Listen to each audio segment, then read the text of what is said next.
After my wife pushed for a LAT marriage, things took a turn when her sister developed feelings for me. Now my wife regrets her decision, and I'm stuck in the middle of this awkward family situation. Obligatory throwaway account because my wife knows my main and some friends follow me there. Also, sorry for any formatting issues. Typing this on my phone while sitting in my car because I need to get this off my chest. So, guys, I, 36 male, need to share this absolutely insane situation that's been going down in my life recently. I've been married to my wife Anne, 33 years, for almost 8 years now, together for 10. We got 2 amazing daughters, 7 and 5, and honestly, I thought everything was pretty solid. Like, yeah, we weren't doing the honeymoon phase stuff anymore, but who does after 8 years and 2 kids, right? We had our normal marriage stuff. Sometimes we'd argue about dumb things like me leaving my work boots in the living room or her spending too much on Amazon, but nothing major. I work in construction management, started as a regular worker, worked my way up, make decent money, and Anne has this corporate job she seems to like. We bought a house 3 years ago, kids are doing great in school, we even got a dog last year. Pretty much living that average American dream, you know. Thinking back, though, I should have picked up on a few things. Anne had been different lately. Lighter, happier, more, I don't know, invested in work. All of a sudden, she used to just vent about her job like anyone else, complain about pointless meetings, annoying coworkers, the usual. But lately, she talked about work like it was exciting. And then there was Jim, her boss. At first, he was just a name that popped up every now and then in her stories. Jim had the funniest take in the meeting today, or Jim's idea totally saved the project, normal stuff. But then it started shifting. She began mentioning him in these small offhanded ways that didn't seem like much at the time but now stick out like neon signs. Like the time we were talking about management styles, and she said, "You should hear Jim's take on leadership. It's actually really inspiring." Or when I joked about corporate buzzwords, and she immediately went, "Jim says those words actually do matter when building team cohesion." Yeah, and that definitely sounded like her own opinion. I remember casually saying, "Damn, sounds like Jim's your work husband, just messing around?" She froze for half a second, then forced a laugh and went, "Oh stop, he's just a great mentor." Okay, weird, but I brushed it off. I was on the couch halfway through a YouTube video about fixing the garage door when Anne walked in. She had that look like she'd been sitting on something for a while and finally worked up the nerve to say it. "Everything okay? Kids good? Your parents?" I asked, already half distracted, thinking it was just some random update. Yeah, everyone's fine," she said, shifting her weight like she couldn't get comfortable standing there. I need to talk to you about something." That got my attention. I paused the video and looked at her. "Okay, what's up?" She exhaled. "I think we should, maybe try living apart together." "Living what?" "You know, still married but separate places, sharing custody. It's a thing people do." I just stared at her, waiting for her to laugh or say she was kidding. She didn't. I had to pause my video and everything because I thought maybe I was having some weird hallucination from the cleaning chemicals I was using earlier. For context, everything seemed fine that morning. We had breakfast together, I helped get the kids ready for school, normal goodbye kiss, the whole routine, no fights, no tension, nothing. So this came completely out of left field. I asked her for more explanation about the L thing and where did she know about it. Turns out she's been hanging out a lot with this friend Pat from her yoga class. Pat's like this self-proclaimed modern relationships expert who's been divorced 4 times.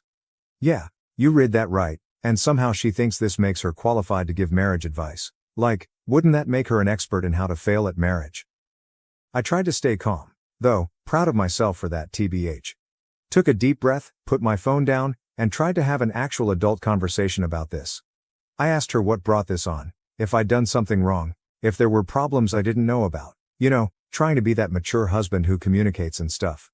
But guys, her response was wild. She just sat there like she was talking about changing our internet provider or something, said she needed space and time for personal growth, started throwing around all these buzzwords that honestly sounded straight out of some self-help book Pat probably gave her. Kept talking about how L relationships are the future of marriage and how all these European couples are doing it because apparently what works in Sweden should definitely work in suburban Ohio. The part that really got me?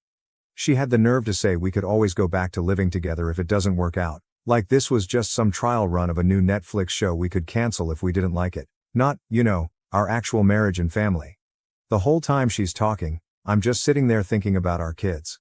Like, how do you explain to a 7-year-old that mommy and daddy are still married but don't want to live together anymore? Make it make sense. That night, I couldn't sleep. My brain wouldn't shut up. Anne had never been the type to entertain ideas like this.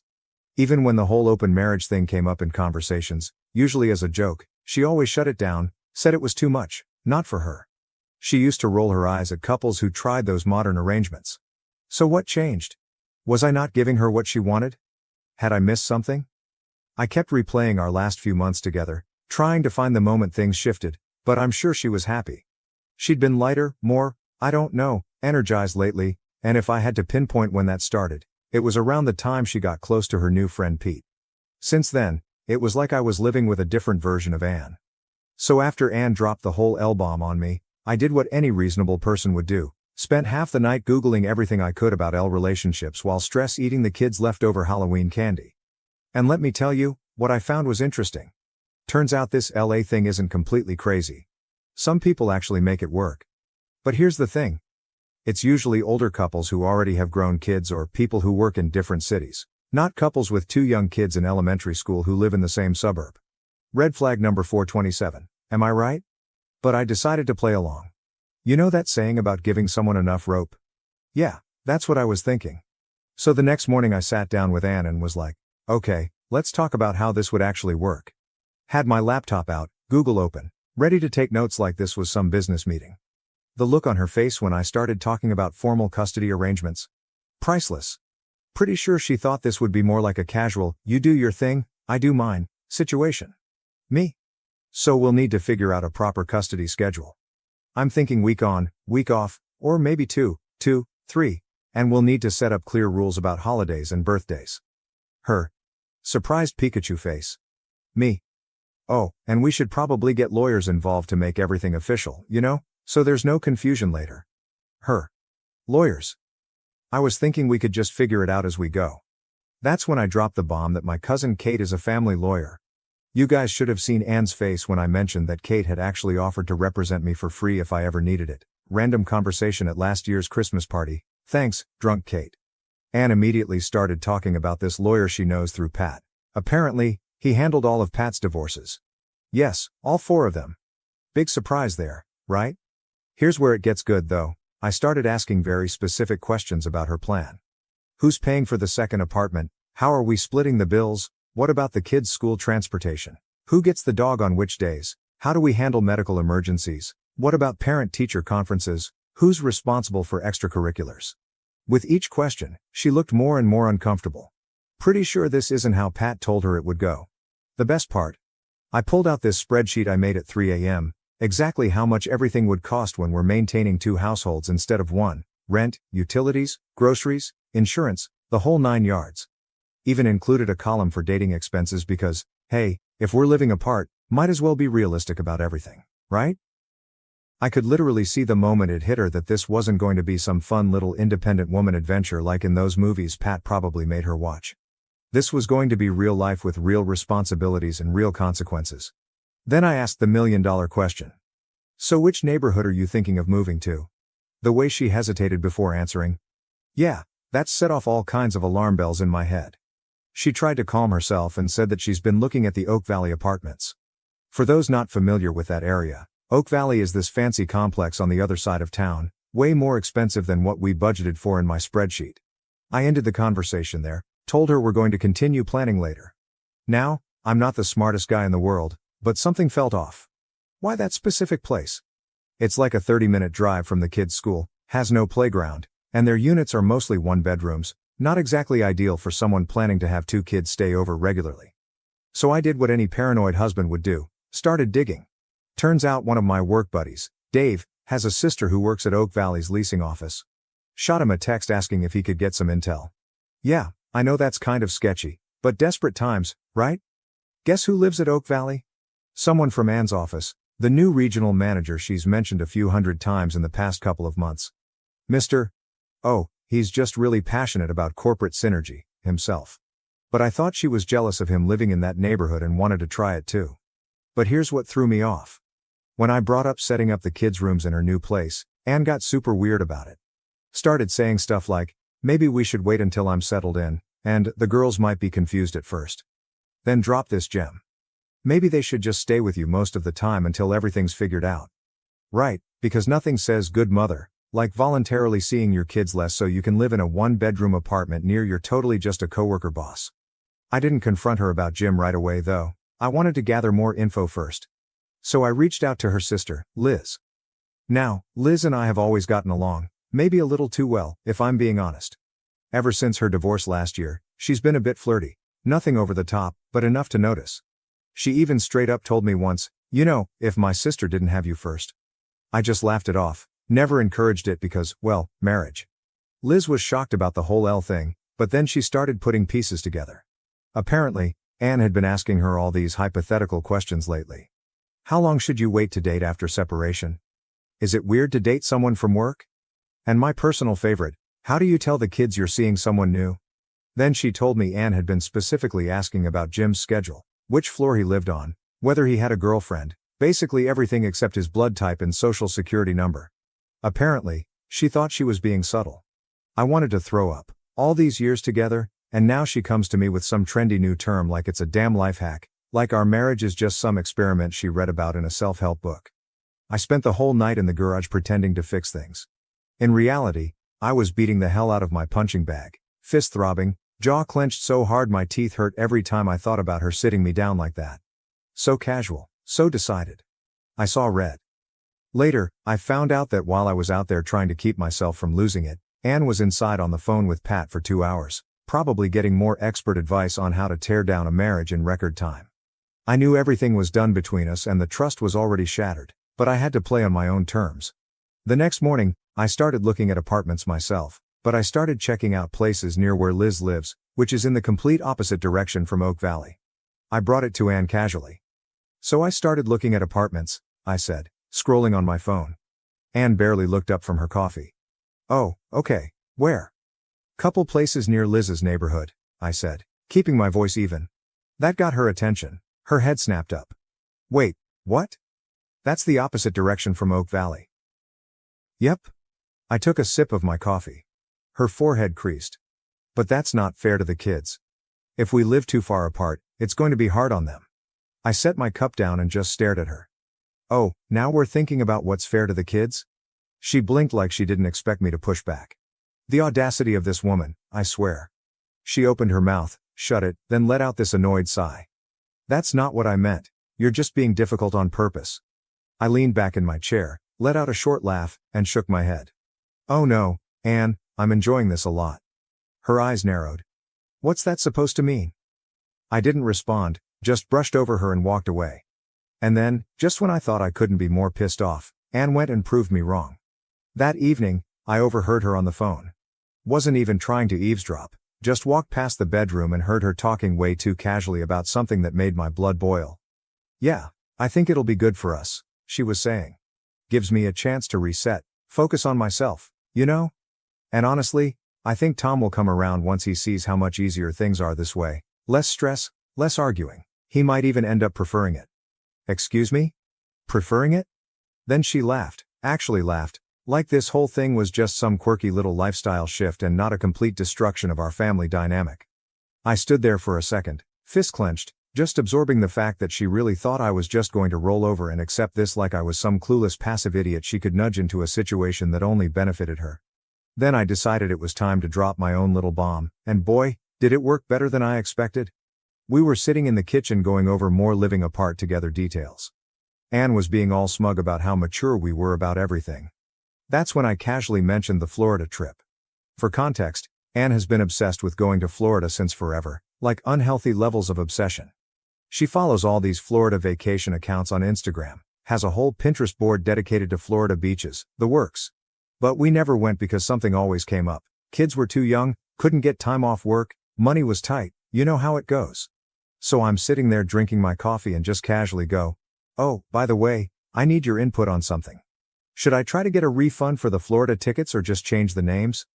You guys, the way her head snapped up? Pretty sure she gave herself whiplash.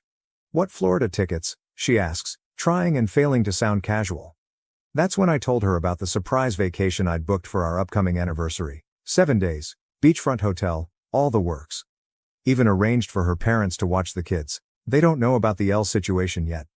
That's a whole other nightmare waiting to happen. The look on her face was priceless.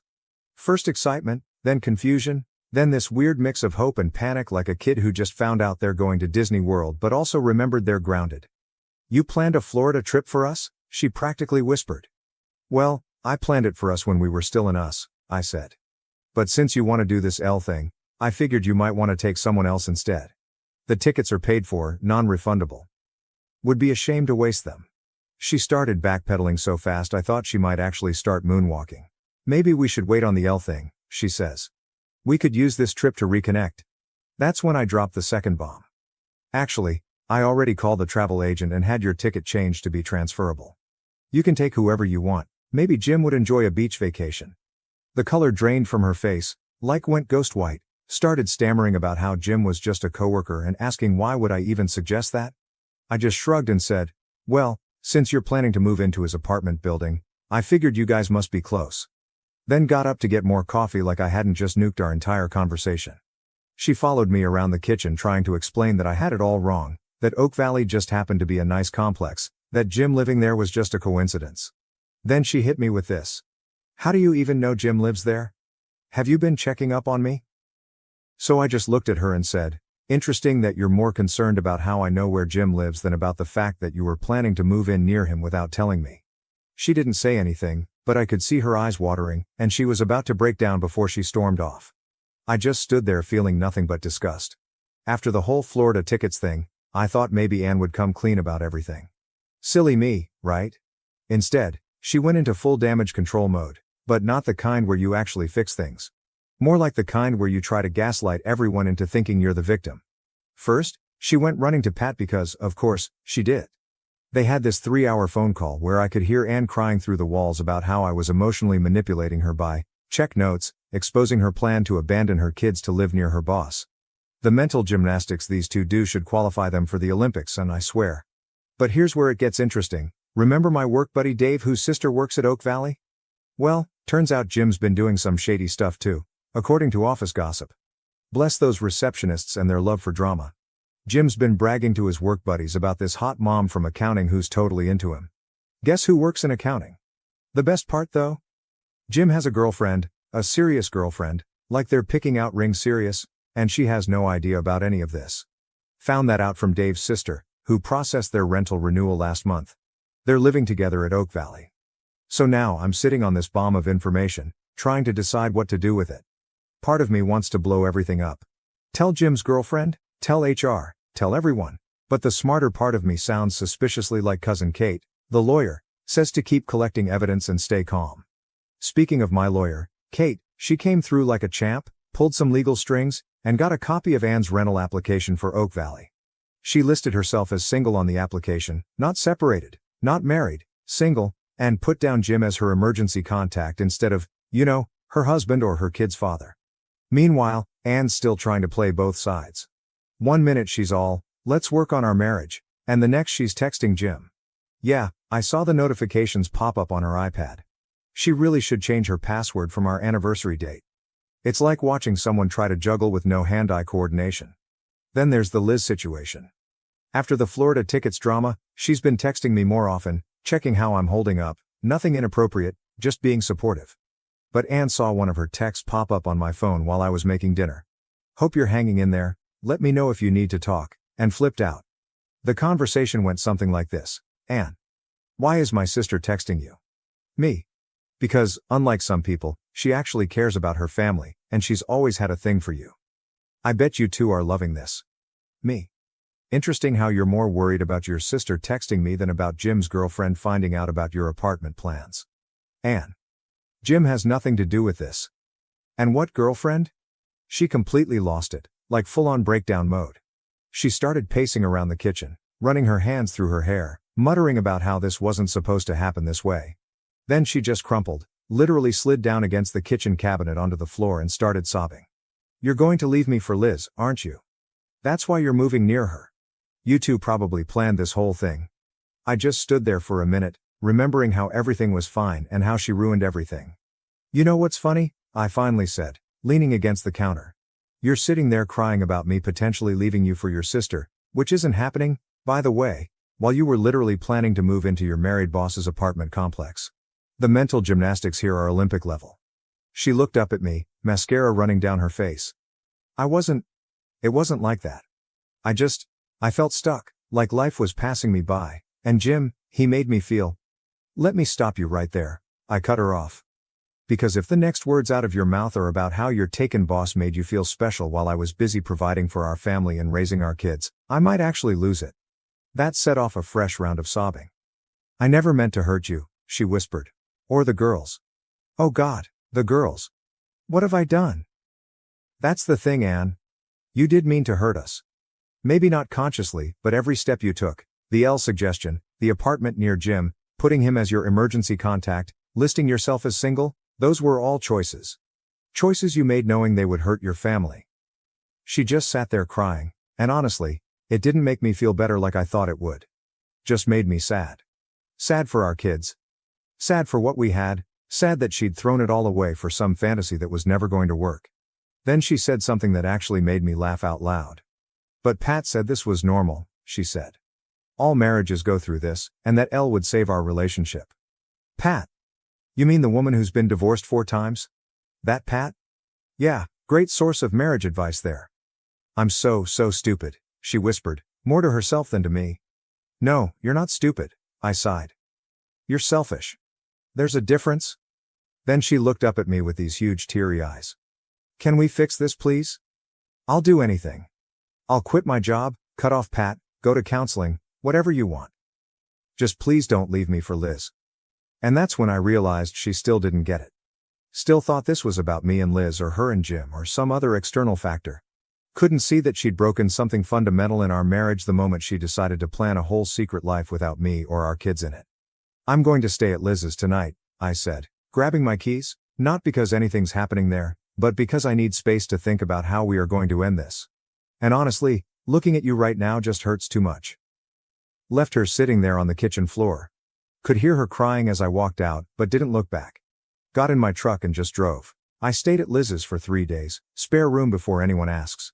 Needed time to clear my head and figure out next steps. Plus, cousin Kate, the lawyer, wanted to get all our ducks in a row before the big family meeting. We decided it was time for everyone to know everything. Set it up at Anne's parents' house, figured neutral territory would be best. Plus, they deserved to know why their grandkids' lives were about to change. Anne tried to get out of it, said she was too emotional to handle it. Told her she could either come voluntarily or I'd have Kate start the divorce proceedings without her input. She showed up. Walking in was surreal.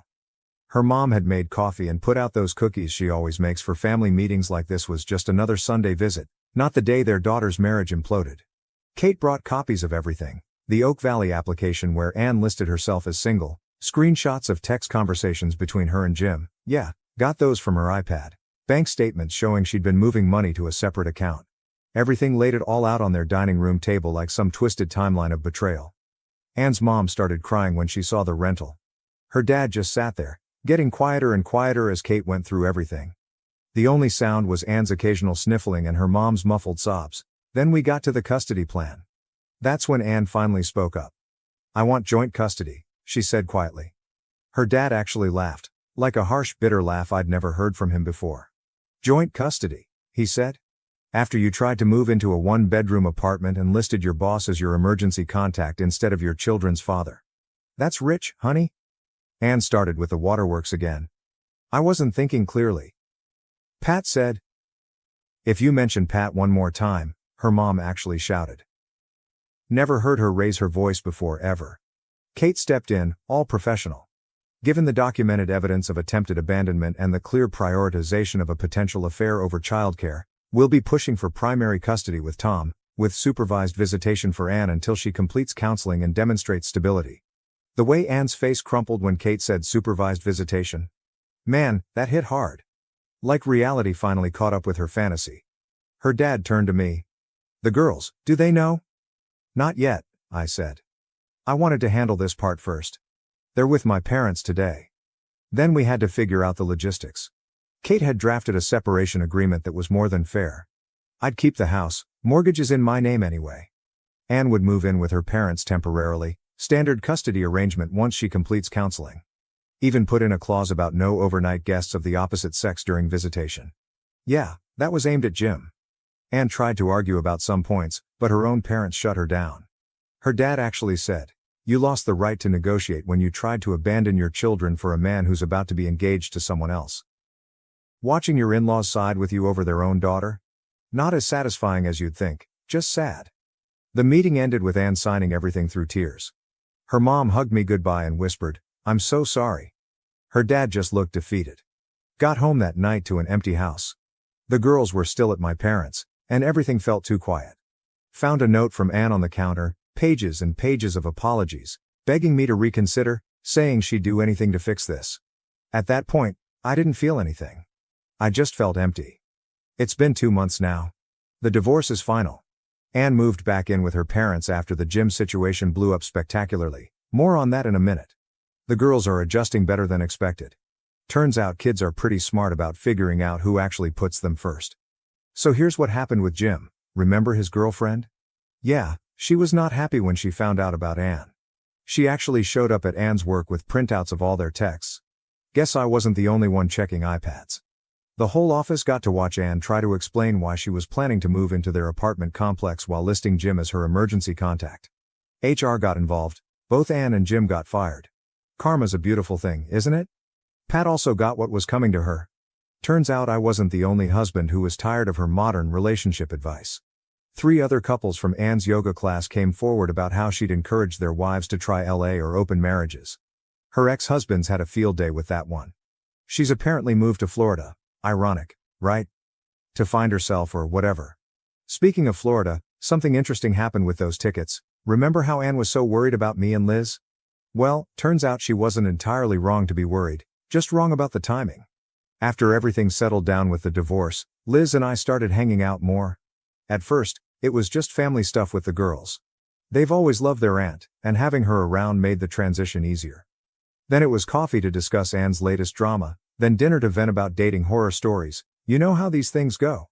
One night after putting the girls to bed, Liz and I were sitting on my back porch talking about those Florida tickets. She joked about how Ann always thought something was going on between us back then. We laughed about it, and then, well, sometimes the universe has a sick sense of humor. Yeah, we're dating now. No, we didn't plan it. Yes, we know it's messy, but after watching Ann try to blow up our family for some married guy who didn't even want her, it was kind of refreshing to realize I had feelings for someone who already loved my kids and understood what family means. When Ann found out, holy DEFCON 1 level meltdown. Called her parents, screaming about how we'd betrayed her. They just up and left. Guess they remembered how she was ready to abandon her kids for Jim. She even tried to use it against me in court to get the custody arrangement changed. Kate shut that down real quick, pointed out that dating your ex's sister isn't quite the same as trying to move in with your married boss while listing yourself as single. The custody arrangement is working out great. I've got primary custody and Ann gets supervised visits thanks to all that documented evidence of her trying to abandon the kids for her married boss. She's in therapy now, actual therapy, not Pat's wine and wine sessions, and honestly, not my problem anymore. The girls are actually thriving. Turns out having their aunt become their almost stepmom isn't as weird for them as we worried it would be. They just think it's cool that Aunt Liz is around more. Plus, they've got someone in their life who actually shows up for them, helps with homework, comes to their events, and hasn't once suggested moving away for personal growth. Oh, and that college fund Ann tried to access for her Oak Valley deposit. Her parents transferred it to an account for the girls' actual college education. They still barely speak to her, but they come over for Sunday dinners with me, Liz, and the kids every week. Took them a minute to adjust to the new dynamic, but I think they're just happy their grandkids have stability. Life's funny sometimes. A year ago, I thought my world was ending when Ann suggested this nonsense. Now I've got my kids, a great job, business is booming, and somehow ended up with someone who's been there all along, watching me be a good dad and husband while her sister took it all for granted. And still tries to manipulate her way back in occasionally. Last week, she left a tearful voicemail about how she's changed and realizes what she lost. I just forwarded it to Kate for the custody file and took Liz and the girls out for ice cream. The irony of her being so worried about me and Liz back then only to end up making it happen herself. Chef's kiss. Sometimes the trash takes itself out, you know? Edit. Thanks for all the awards, but seriously, save your money. Liz and I are using those Florida tickets next month. Edit 2. For those asking, yes, Jim's girlfriend got engaged to his best friend. No, we didn't send a gift. Edit 3. Update on Pat. She's apparently writing a book about unconventional relationships. Guess she'll have to add a chapter about how pushing L ended up getting your sister your man. TLDR. Divorced the wife, got primary custody, dodged the L bullet, and ended up with her sister who actually values family. Life's good.